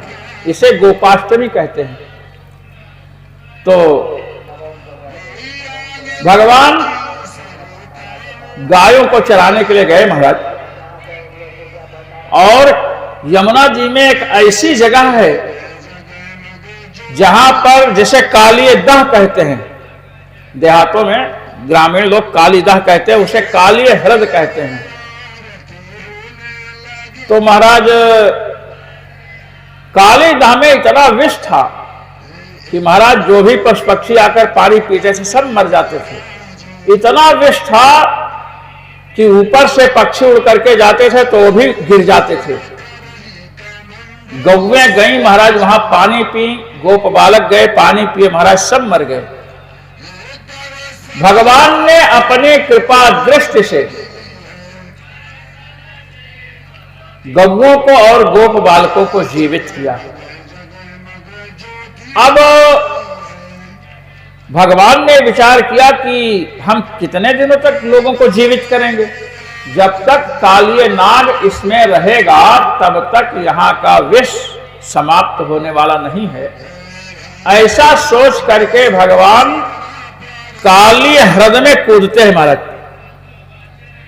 जो रासलीला में दिखाते हैं कंदुक क्रीड़ा कर रहे थे, गेंद चली गई, भागवत में ऐसा वर्णन नहीं है, किंतु कंदुक क्रीड़ा जो कही गई है, ये जो बड़े बड़े महापुरुष हुए हैं महाराज भगवान के भक्त, उन्होंने समाधि में इन लीलाओं का स्मरण किया है। भगवान गेंद खेल रहे हैं तो उसको उन्होंने लीला में दिखाना भी शुरू कर दिया। भगवान कूद करके गए और कालिय नाग महाराज जगा और फुंकार करने लगा, तो भगवान उसके सिर पर नृत्य करने लगे। 101 सिर है महाराज, कालिय नाग के 101 सिर है। सर्प और नाग में अंतर है। सर्प जिसके एक सिर हो उसे सर्प कहते हैं और जिसके अनेक सिर हो उसे नाग कहते हैं। भगवान ने अंत में कालिय नाग के सिर पर इतना नृत्य किया कि कालिय नाग के मुख से खून निकलने लगा और महाराज भगवान की शरण में आया। भगवान ने कहा कि तुम इस स्थान को छोड़ करके रमणक द्वीप चले जाओ जहां रहते थे। तो कहे कि रमणक द्वीप में हमको गरुण जी आकर के पकड़ेंगे। कहे नहीं, मेरे चरण के चिन्ह तुम पर बन गए हैं, गरुण जी नहीं आएंगे। इस प्रकार महाराज रमणक द्वीप भेज दिया। किसको भेजा? कालिय नाग को। अब कालिय नाग जिस ह्रद में छिपा है उसमें गरुण जी क्यों नहीं आते हैं? गरुण जी उस ह्रद में नहीं जाते हैं कालिय दह में। क्यों? क्योंकि गरुण जी को शाप है। गरुण जी कालिय जहां निवास करता था वहां जाकर महाराज एक मछली को पकड़ करके खा गए। नर मछली, नर मत्स्य था, उसको पकड़ करके खा गए। और सौभरी ऋषि तपस्या कर रहे थे, तो सौभरी ऋषि ने गरुण जी को शाप दिया कि यहां आकर के ये तुम मत्स्य मछली को पकड़ोगे तो प्राणों से हाथ धो बैठोगे। अत्र प्रविश्य गरुड़ो यदि मत्स्यांश खादति सद्यः प्राणैर्वियुज्येत सत्यमेतद्ब्रवीम्यहम्। ध्यान दीजिए, साप कर भागवत की जो हिंदी व्याख्या है ना, इसमें भी यही अर्थ लिखा है। साप यह है कि यहां प्रवेश करके गरुण जी यदि मत्स्य को खाएंगे, मत्स्य माने मछली, तो प्राणों से हाथ धो बैठेंगे। यह सीधा सीधा अर्थ है। अब कालिय नाग मत्स्य, मछली तो नहीं है, कालिय नाग सर्प है, नाग है, मछली तो है नहीं। गरुण जी उसको पकड़ करके खाने आएंगे तो प्राण क्यों जाएगा? प्राण नहीं जा सकता है, क्योंकि मछली को खाएंगे तो प्राणों से हाथ धो बैठेंगे। कालिय नाग मछली नहीं है, नाग को खाओगे तो प्राणों से हाथ धो बैठोगे, ऐसा तो साफ नहीं है। मत्स्य शब्द है, मत्स्यान, मत्स्य। फिर भी गरुण जी वहां नहीं जा रहे हैं और कालिय नाग छिपा हुआ है। तो महाराज इसमें जो मत्स्य शब्द आया है, जिसका लोग अर्थ मछली कर रहे हैं, इसका अर्थ मछली नहीं है। यहां एक बात ध्यान दीजिए, जो अर्थ है उसको गरुण जी भी समझते हैं और कालिय नाग भी समझता है। और जो संगीत से इधर उधर केवल पैसा के लिए कथा करते हैं, उन कथावाचकों को इसका पता नहीं। श्रोताओं की बात हम क्या करें। मत्स्य शब्द मत और स्या, मां है आधा का है, मत और स्या, आधा सा और या। मत्स्य में दो शब्द है, मत और स्या। आप जितना समझेंगे उतना मैं बताऊंगा। यह समस्त पद है। मत का अर्थ होता है सर्प। माद्यत अहितुंडिक वाद्येन इति मत सर्प। मत्स्य में मत का अर्थ क्या है? सर्प। और स्या का अर्थ है जल जंतु। शंति मारयंति स्वाज्ञातीन इति स्याह जल जंतव। स्या का अर्थ है जल जंतु। अब मत्स्य का अर्थ हुआ, मत माने सर्प और स्या माने जल जंतु। यदि गरुण जी यहां प्रवेश करके सर्प को अथवा जल जंतुओं को पकड़ेंगे तो अपने प्राणों से हाथ धो बैठेंगे। अब ये अर्थ है इसका, बंशीधर जी ने यही अर्थ किया है। अब गरुड़ जी और कालिय नाग दोनों इस अर्थ को जानते हैं, इसलिए गरुड़ जी नहीं आ रहे हैं। अब मछली ही अर्थ होगा तब तो गरुड़ जी पकड़ के ले जाएंगे उसको। ये रमणक द्वीप चला गया महाराज। इधर अब आपको हम ले चलते हैं क्षीरहरण। ब्रज की जो गोपियां हैं महाराज, भगवान को पति रूप में प्राप्त करने के लिए कात्यायनी देवी का व्रत कर रही हैं। और मार्गशीर्ष का महीना है, हेमंत ऋतु है। यमुना जी में जाती हैं, नग्न नहाती हैं। देखिए, तालाब हो या नदी हो, उसमें नग्न स्नान वर्जित है, नग्न नहीं नहाना चाहिए। तो महाराज भगवान वहां गए और गोपियों के वस्त्र को चुरा लिया, पेड़ पर टांग दिया। अब जब नहा करके मतलब बाहर देखी तो कपड़ा दिखी नहीं। तो महाराज उन्होंने वृक्ष पर जब ध्यान दिया, थोड़ा बंसी निनाद किया और वृक्ष पर कहे कि वो तो वृक्ष पर सब कपड़े टंगे हैं, साड़ी फाड़ी, और वहीं पर भगवान कृष्ण विराजमान हैं। तो गोपियों ने कहा कि हमारा कपड़ा लौटाइए, हम लोग सिकुड़ रही हैं। अगहन में ठंडी पड़ती है ना, अगहन पूछ माघ, कहीं हम लोग सिकुड़ रही हैं और ठंड के कारण हमारा कपड़ा लौटाइए। तो भगवान ने कहा अपना अपना कपड़ा आकर के ले जाओ, हम मना थोड़ो कर रखे हैं। अरे कहीं कि हम लोग कुछ कपड़ा पहन नहीं रखे हैं, नग्न है, कैसे ले जाएं, जल से बाहर कैसे निकलें। तो भगवान ने कहा कि जल से बाहर निकलोगी तो तुमको नग्न देखेंगे लोग, और जल के अंदर वरुण देवता का वास है। वरुण देवता नहीं देख रहे हैं तुमको नंगी हो। जल के अंदर अनेक जलचर हैं, मछलियां हैं, कछुए हैं, ये सब भी तो तुमको देख रहे हैं कि तुम अंदर नंगी हो। नग्न स्नान किया जाता है जल में क्या? और गोपियों ने कहा कि अब कपड़ा आप दे दीजिए, बाद में बात करेंगे। भगवान ने कहा बाद में बात करने के लिए ना हमारे पास समय है ना तुम्हारे पास समय है, अभी निर्णय कर लो। तुम लोग फिर नहाओगे नंगी? अरे कहे हम नहीं नंगी नहाएंगी। तो भगवान ने कहा ठीक है। भगवान ने वस्त्र दे दिया महाराज।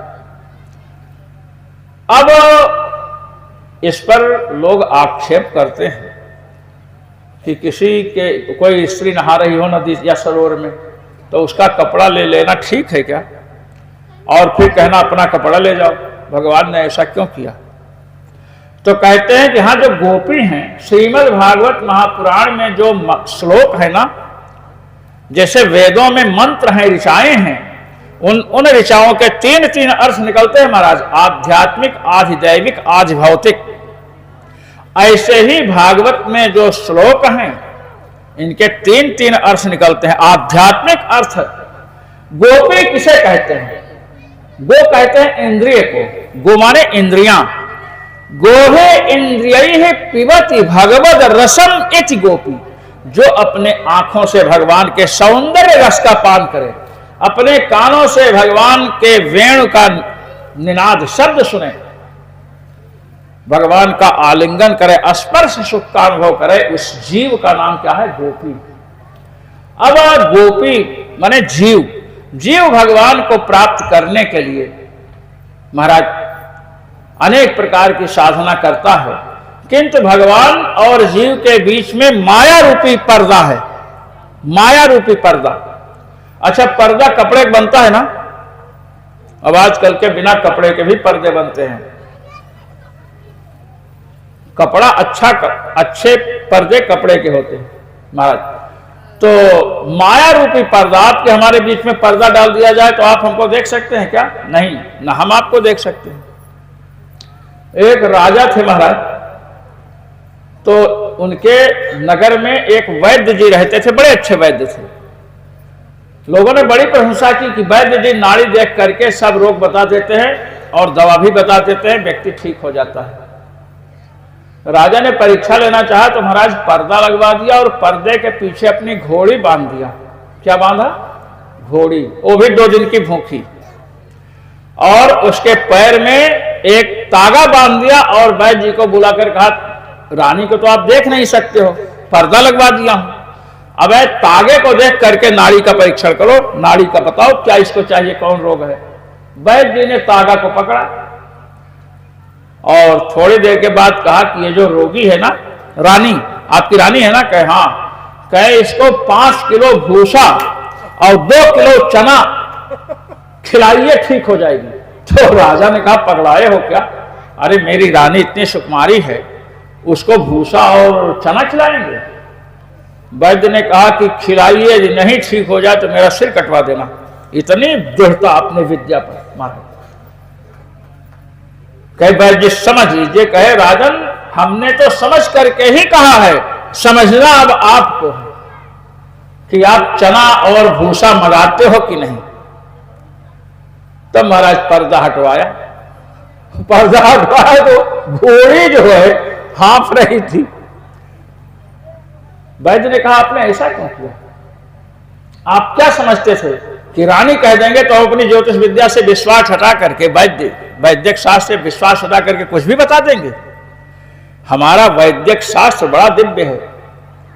ऐसे ऐसे वैद्य थे महाराज। एक ज्योतिषी को राजा ने बुलाया, मंत्रियों से कहा बुलाओ। तो ज्योतिषी जी आए। राजा ने कहा कि हमारी आयु, तुम्हारी आयु कितनी है? ज्योतिषी से पूछा तुम्हारी आयु कितनी है, पहले अपनी आयु बताओ। ज्योतिषी समझ गया कि हमको मार डालेगा। हम बताएंगे 10 साल 5 साल जिएंगे, ये अभी मार डालेगा हमको। समझ गए ज्योतिषी जी। और उसकी यही मंशा थी कि ये बताएंगे इतने वर्ष जिएंगे तो इनका सिर काट देंगे और कहेंगे ज्योतिष विद्या झूठी है।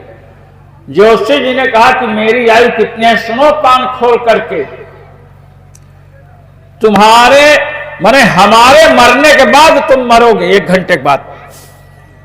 हमारे मरने के 1 घंटे के बाद तुम मरोगे। राजा को बताया हमारे मरने के 1 घंटे बाद मरोगे।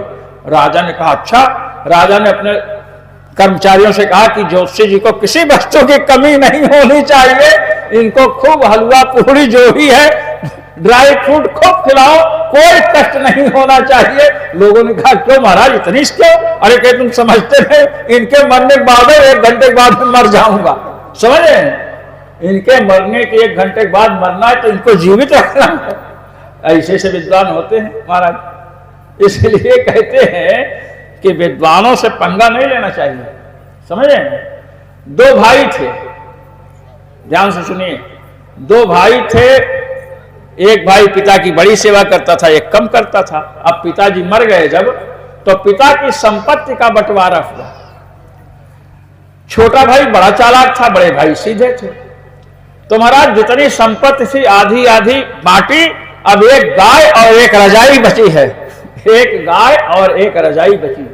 अब गाय को आधा तो नहीं कर सकते हैं ना, कि कर सकते हैं? नहीं कर सकते हैं, और रजाई भी आधी नहीं कर सकते हैं। तो छोटे भाई ने कहा कि रजाई जो है ओढ़नी है तो समय बांट लेते हैं। दिन को बड़े भाई से कहता, दिन को रजाई तुम काम में लो, रात को हम काम में लें, अब ठंडी तो रात को होती है। और गाय का आधा हिस्सा हमारा आधा तुम्हारा, गाय के मुंह वाला भाग तुम्हारा, पीछे वाला भाग हमारा। अब बड़ा भाई खिलावे, छोटा भाई दूध दुहे। दिन को रजाई इसके पास रहा, खेत में काम करे, और रात को रजाई ओढ़े वो। अब महाराज एक विद्वान आए काशी के। विद्वान ने कहा कि रुके, तो बड़े भाई ने बड़ी सेवा की, कहे कि ओढ़ने ओढ़ने को, कह रहे रजाई थी अभी भाई ले गया मेरा। समझे कि नहीं? जय श्री राम। तो महाराज क्या हुआ? काशी के विद्वान ने कहा रजाई नहीं, कह रजाई तो ले गया, दिन भर हमारे पास रहते हैं, रात को वो ओढ़ता है। और कहे दूध दूध, कहे दूध भी वही दूता खिलाते हमें। तो काशी के विद्वान ने कहा कि अब आए हैं तो दूध तो कहीं से आना पड़ेगा तुमको। दूध मंगाए महाराज, और उन्होंने कहा कि आपकी समस्या हम आज सुलझा करके ही जाएंगे महाराज। काशी के विद्वान ने कहा कि तुम्हारी समस्या, तुमको जो संकट है, इससे हम छुड़ा कर जाएंगे। कि कैसे? बड़ा धूर्त है मेरा भाई। अरे कहे कि हमारे आगे क्या, काशी के ठग प्रसिद्ध है ना। कहे कि रजाई जिनको तुम्हारे पास रहते हैं ना, कहे हाँ, कहे कुछ भी कर सकते हो, कहे कुछ भी कर सकते हैं। कहे जो सामने तालाब है इसमें डाल दो। रजाई को तालाब में डलवा दिया।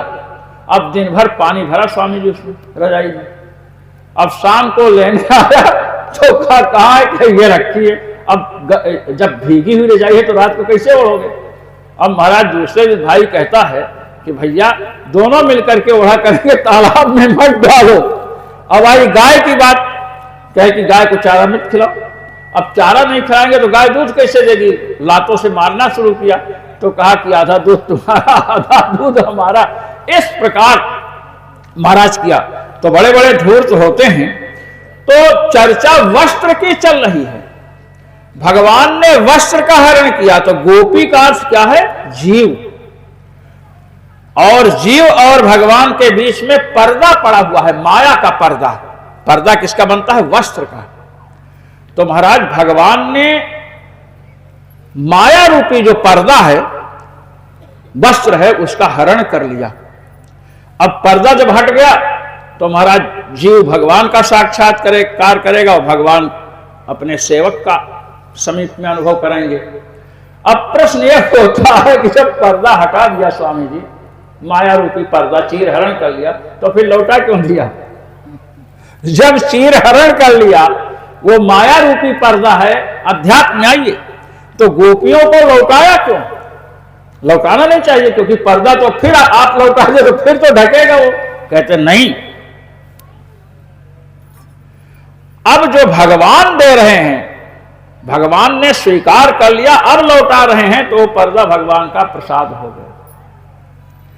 भगवान का प्रसाद यदि हम सेवन करते हैं तो माया कुछ भी बिगाड़ नहीं सकती है। उच्छिष्ट भोजिनो दासास तव मायाम जये मही। श्री उद्धव जी ने कहा भगवान से, भगवान ने कहा उद्धव तुम मेरे वियोग में व्याकुल हो गए, माया से डरते हो क्या? कहे नहीं नहीं, माया से हम नहीं डरते हैं। भगवान ने कहा शिव विरंच कहा मोहई को है बपुरा आन। शिव और ब्रह्मा डरते हैं माया से, तुम कह रहे हो हम नहीं डरते हैं। उद्धव जी ने कहा कि हम आपको भोग लगा करके प्रसाद खाते हैं, उच्छिष्ट भोजी हैं, इसलिए आपकी माया पर विजय प्राप्त कर लेंगे। तो भगवान ने जो पर्दा, माया रूपी जो पर्दा है, वस्त्र है, उसको लौटाया है, अपना महाराज उच्छिष्ट बना करके दिया। ग्रहण करने के बाद इसलिए अब वह प्रतिबंधक नहीं होगा। इसीलिए पूज्यपाद गोस्वामी जी कहते हैं प्रभु प्रसाद पट भूषण धरहि। हम कोई भी आभूषण धारण करें, वस्त्र धारण करें, तो भगवान को महाराज समर्पित करके धारण करना चाहिए, तो प्रतिबंधक नहीं होगा। चीरहरण हुआ, भगवान ने गोपियों को वरदान दिया। गोपियां चाहते हैं पतिम में कुरुते नमः। कात्यायनी देवी से कहने कि मेरे पति बना दो, और लोग यही समझते हैं, ऐसी बात नहीं है। क्योंकि पति तभी बन सकता है जब उपनयन यज्ञोपवीत संस्कार हो जाए। भगवान का यज्ञोपवीत संस्कार नहीं हुआ तो पति बन नहीं सकते हैं। विश्वनाथ चक्रवर्ती पाद कहते हैं पति तो बन नहीं सकते। तो ये कैसे कहे, पति जैसे ये अपनी पत्नी को आनंद देता है अनेक प्रकार की क्रीड़ाओं से, ऐसे आप हमें आनंद दो पति के समान। और कहा याता बला ब्रजम सिद्धा मये मारंसक्षपाः। हे अबलाओं, तुम लोग जाओ, मेरे साथ तुम महाराज विहार करोगे। भगवान ने एक बार देखा कि पूड़ी कचौड़ी हलवा मालपुआ और खुरमा बन रहा है खुरमा और लिट्टी चोखा भी बन रहा है। सत्तू भर भर करके लिट्टी बना रहे हैं महाराज, कुछ लोग तल रहे हैं, कुछ लोग उस पर बना रहे हैं। तो भगवान ने पूछा कि ये सब किसके लिए हो रहा है? तो नंद बाबा ने कहा इंद्र के लिए हो रहा है। कहे इंद्र को आपने देखा है? कहे देखा तो नहीं है। भगवान ने इंद्र के यज्ञ में महाराज विघ्न डलवा दिया। आप मेरी बात ध्यान देकर सुनिए, इंद्र के यज्ञ में महाराज क्या डलवाया? विघ्न। सोचिए, हमारे शास्त्रों में बतलाया गया कि भगवान जो यज्ञ है ना, यज्ञ विष्णु, यज्ञ भगवान का स्वरूप है। और इंद्र आदेश दे रहे हैं पशून नयत संक्षयम, पशुओं का पूर्णतया विनाश कर दो। स्वामी जी वहां तो गौओं की मात्रा अधिक है। नंद राय के कितनी गाय होती हैं? अभी मैं बता था 1 करोड़। 1 करोड़ गौएं नंद राय के हैं। तुम कैसे देवता हो कि तुम गौओं का वध करने की आज्ञा दे रहे हो प्रलय काल के मेघों को? ये राक्षस नहीं तो क्या है? इसलिए भगवान ने इंद्र के यज्ञ को रुकवा दिया और कहा गोवर्धन पर गाय चरते, इसलिए गोवर्धन की पूजा होनी चाहिए। अब महाराज भगवान ने सोचा गोवर्धन की पूजा करवाएंगे। गोवर्धन भगवान के बड़े प्रिय हैं, ये आप समझ लीजिए। हमको समय नहीं, इसलिए प्रणाम करेंगे। स्वामी जी को फिर बुलाइए तो गोवर्धन की कथा स्वामी जी से सुनिएगा। और स्वामी जी जो हैं भजन साधन खूब करते हैं। आज मेरे मन में आए कि स्वामी जी को यज्ञ सम्राट की उपाधि दिया जाए जप के समय। बोलिए यज्ञ सम्राट स्वामी जी महाराज की जय। मैं इतने दिन से आ रहा हूं, कभी ऐसा स्वामी नहीं हुआ। आप इतना यज्ञ करवाते हैं महाराज, ऐसे जगह पर यज्ञ करवा देते हैं जहां जाकर के 2 दिन कोई रह नहीं सकता है, 2 दिन रह नहीं सकता है। और जा करके स्वामी जी, और अभी स्वामी जी कितना यज्ञ हो चुका है? 46 यज्ञ हो चुके हैं। 46 समझ है ना, 46। तो महाराज भगवान ने जब नंद बाबा से कहा तो सब तैयार हो गए और महाराज गोवर्धन के ऊपर एक शरीर धारण करके भगवान बैठ गए और महाराज लड्डू पूड़ी हलवा वे सब खाते जाए। इंद्र के यहां कोई गया ही नहीं प्रसाद।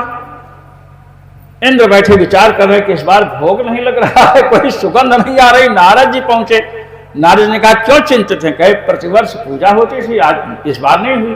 कहे कि पूजा तुम्हारी बंद, अब ब्रज से हलवा पूड़ी खीर नहीं मिलने वाली है। हलवा पूड़ी खीर खानी है तो यही कड़ाही चढ़वाओ, स्वर्ग में कड़ाही चढ़वाओ। अब देखा कि ऐसी बात है। अब महाराज इंद्र ने प्रलय काल के मेघों को आज्ञा दी, जाओ तहस नहस कर दो, पशुओं न संख्यम, पशुओं का विनाश कर दो। अपने भी जाकर देखने लगे।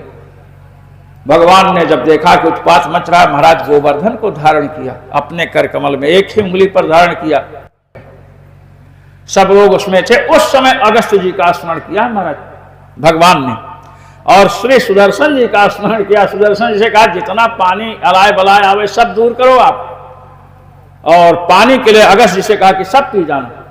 अगस्त्य जी सब पानी पिए। अब अगस्त्य जी को क्यों बुलाया? एक बार शिव जी ने ब्राह्मणों की महिमा, साधुओं की महिमा बतलाई पार्वती जी को, तो पार्वती जी ने अगस्त्य जी को आमंत्रित कर लिया स्वामी जी। शिव जी ने कहा क्या हुआ? कहे अगस्त जी को निमंत्रण देकर आई हूं भोजन का। कहे दूसरा ब्राह्मण नहीं मिला था। समझती हो अगस्त जी कितना खाते हैं? तो पार्वती जी ने कहा तो अगस्त जी को आप समझते हैं, हमको समझते हैं? मैं अन्नपूर्णा हूं, अन्नपूर्णा।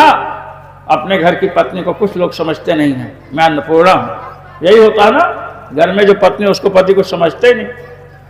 अब महाराज शंकर जी ने कहा कैसी अन्नपूर्णा हो, तो बाद में पता चलेगा जब खाने बैठेंगे। अरे कहे ऐसे कहते रहते हो।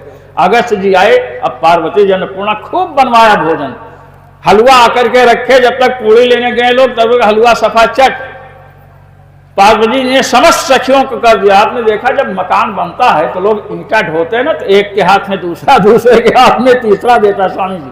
बहुत बड़ा जब काम होता है, ऐसे सखियां लग गई। अगस्त जी ने देखा कि धड़ धड़ सामान आ रहा है, तो योग बल से महाराज पत्तल में पहुंचने के पहले छोड़ते हैं, धड़ाक से मुंह में जा रहा है, जैसे भगवान प्रलय काल में सबको निगलते हैं। अब जब सखियों ने देखा तो सखियां किनारे हो गई। पार्वती का किनारे को खड़ी हो, सामने से दो। कहे सामने से पूरी हलवे के साथ हम भी चली जाएंगे अंदर। अब भगवान शिव के समीप पहुंची। शिव जी ने कहा क्यों, क्या बात है मुंह फुला रखी हो? कहे कि मेरी ही इज्जत का प्रश्न नहीं, अगर अगस्त जी भूखे रह गए ना तो आपकी भी इज्जत जाएगी कि शिव जी के घर से लौट आए। कहे नहीं, तुम तो अन्नपूर्णा हो, खिलाओ ना। अरे अगस्त जी के सामने मामला ऐसे है। भगवान विष्णु का स्मरण किया, भगवान नारायण का स्मरण किया, भगवान ब्रह्मचारी बनकर आए और बैठ गए साथ में अगस्त जी के साथ। एक पूरी खा करके हाथ धो लिया, वही कुल्ला कर दिया पंगत में। अगस्त जी कहेगी क्या? तो भगवान कहते हैं हम तुम्हारे से पेटू नहीं है, पूरी सामग्री खा गया, अभी तक पेट नहीं भरा। अरे हम तो ब्राह्मण हैं, संयमी हैं, एक पूरी खाते हैं, अल्पाहारी गृह त्यागी हैं। भगवान अगस्त जी ने कहा नहीं, पेट तो मेरा भी भर गया था, पानी पीना था, तुमने पंगत जूठी कर दी। भगवान प्रकट हुए। अब अगस्त जी ने प्रणाम किया। भगवान ने कहा कि पानी तो हम पिलाएंगे तुमको। अरे हमारे भक्त शंकर जी हैं, शंकर जी ने तुमको भोजन कराया। अब शंकर जी जब भक्त भोजन कराए तो हम भगवान हैं, तो हम पानी पिलाएंगे। तो वही महाराज स्मरण किया भगवान ने, और जब स्मरण किया तो अगस्त जी आए और जितना पानी गिर रहा है सब पी गए। इंद्र ने देखा कहीं कुछ नहीं हुआ, गायें सुरक्षित हैं, ब्रज सुरक्षित है। तो आदित्य माँ ने इंद्र को फटकारा कि मूर्ख इंद्र, तू इंद्र है देवताओं का, तू भगवान का भी इंद्र बनना चाहता है क्या? बाप का भी कोई बाप बन सकता है क्या? जा करके नतमस्तक हो जा और इनका अभिषेक कर। उधर कामधेनु ने देखा महाराज कि हमारी संतति, हमारी प्रजा को भगवान ने बचाया है, तो महाराज उधर से कामधेनु आती है, इधर से देवराज इंद्र आते हैं। ऐरावत हाथी के सूंड से गंगा जल ला गया, उससे अभिषेक हुआ भगवान का, और कामधेनु ने भगवान को गोविंद की उपाधि दी है। बोलिए गोविंद भगवान की जय। अब महाराज जब गोवर्धन की पूजा हुई और इंद्र में अब राक्षस भाव दूर हुआ महाराज, और जब इंद्र में राक्षस भाव दूर हुआ तो भगवान ने कहा कि आपकी पूजा फिर होगी। तो इंद्र ने कहा कि नहीं, अभी तक हमारी पूजा होती थी तो यज्ञ का देवता मैं न होता था, और यज्ञ के वास्तविक भोक्ता तो आप हैं। तो अब मेरे लिए जो स्वतंत्र पूजा होगी, मेरे लिए खीर हलवा पूरी बने और उसको मैं खाऊंगा, तो मैं अनंत काल तक संसार में भटकता रहूंगा। अब तो प्रतिवर्ष गोवर्धन पूजा हो और उसमें से कुछ प्रसाद हमें भी मिल जाया करे, तो इससे होगा क्या कि आपकी माया के प्रभाव से मैं बचा रहूंगा, और जो जीव का स्वरूप है कि भगवान का जीव है, मैं आपका बनकर रहना चाहता हूं और आपका भोग लगा मैं खाना चाहता हूं। ये इंद्र ने कहा। अभी तक स्वतंत्र खाते थे महाराज। तो इसलिए जब घर में भोजन बनाइए आप, तो ये नहीं कि हम पति के लिए बना रहे हैं, सास ससुर के लिए बना रहे हैं, ये भावना नहीं रखिए। भगवान के लिए बना रहे हैं, और बनने के बाद तुलसी डाल दो या भगवान को तुलसी इसे समर्पित करो, तो आपका जो बनाया हुआ भोग है वो क्या हो गया? प्रसाद हो गया। और उस प्रसाद को पति ससुर सास बच्चों को खिलाएंगी तो उनकी बुद्धि निर्मल होगी। इस प्रकार महाराज गोवर्धन की लीला।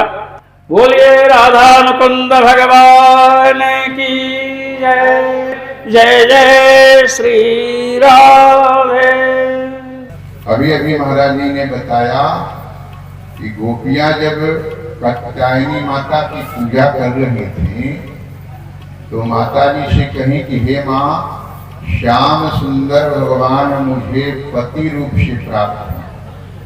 सबने सुना तो माता जी के मन में आया श्याम सुंदर भगवान का तो यज्ञोपवीत हुआ ही नहीं है, और जिनका यज्ञोपवीत न हुआ हो वो कैसे वर्ण करेंगे। और तो ये संस्कार बड़ा सुंदर आप लोगों के कथा के माध्यम से दे दिया गया कि जो व्यक्ति का यज्ञोपवीत संस्कार नहीं होता है उसे पाणी ग्रहण करने का अधिकार नहीं है, विवाह करने के अधिकार नहीं है। यहाँ लोग महाराज विवाह होने से पहले ही जनेऊ हुआ कि नहीं कोई संस्कार का ज्ञान नहीं है। हमारे यहाँ मनुष्य शरीर प्राप्त करने के लिए 16 संस्कार का वर्णन किया गया है। ये संस्कार साधारण नहीं होता है, संस्कार ही संसार से विरत कराता है, और जिसका संस्कार ही नहीं हुआ है तो संसार से विरत क्या होगा। ये हमारे सद्गुरुदेव भगवान आज इस पीठ पर जो बैठे हैं, अपने मुख से मैं क्या कहूं। तुम लोग महाराज पारस पत्थर को प्राप्त करने के बाद भी दरिद्रता तुम्हारी नहीं जा रही है, तो इसमें पत्थर का दोष है कि तुम्हारा दोष है क्या? पत्थर का दोष नहीं है। एक भिक्षा मांगने वाला एक दरवाजे पर गया, भिक्षा मांगते हुए महाराज कहा भिक्षाम दे। इस घर से एक स्त्री निकली, उसने कहा कि हम तो दरिद्रता से परेशान हैं, हमारे अंदर तो स्वयं इतनी दरिद्रता है कि महाराज मैं आपको क्या, आज मेरे पति भिक्षा मांग करके ही परिजनों का पालन करते हैं, वही बीमार है तो मैं आपको क्या दूं।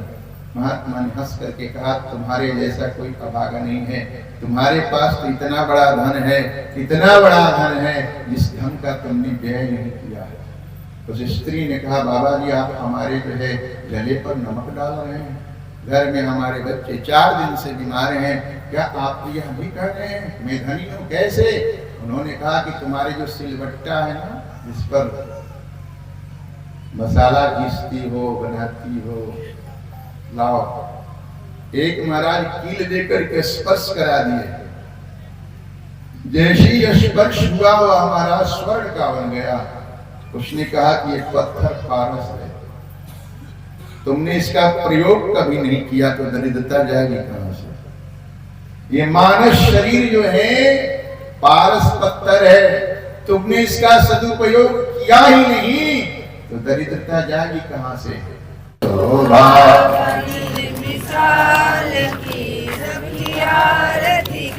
नंद जसोदा लाल की सखी आरती की जय। नंद जसोदा कंचन थाल कपूर की बाती, कंचन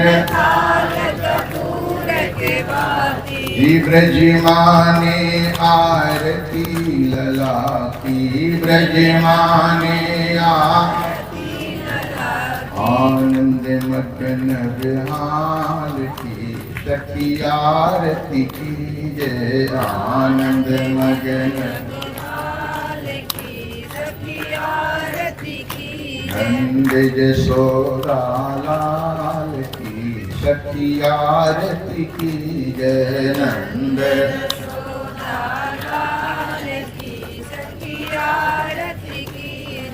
जो यह आरती प्रेम से गावे, जो यह आरती बसी बैकुंठ परम पद पावे, बसी बैकुंठ परम पामिले। नंद लाल की सखी आरती की जय। पामिले नंद नंद जसोदा लाल की सखी आरती की जय नंद यशोदा मोहन मदन रास रासेश्वरी की जय। रखो।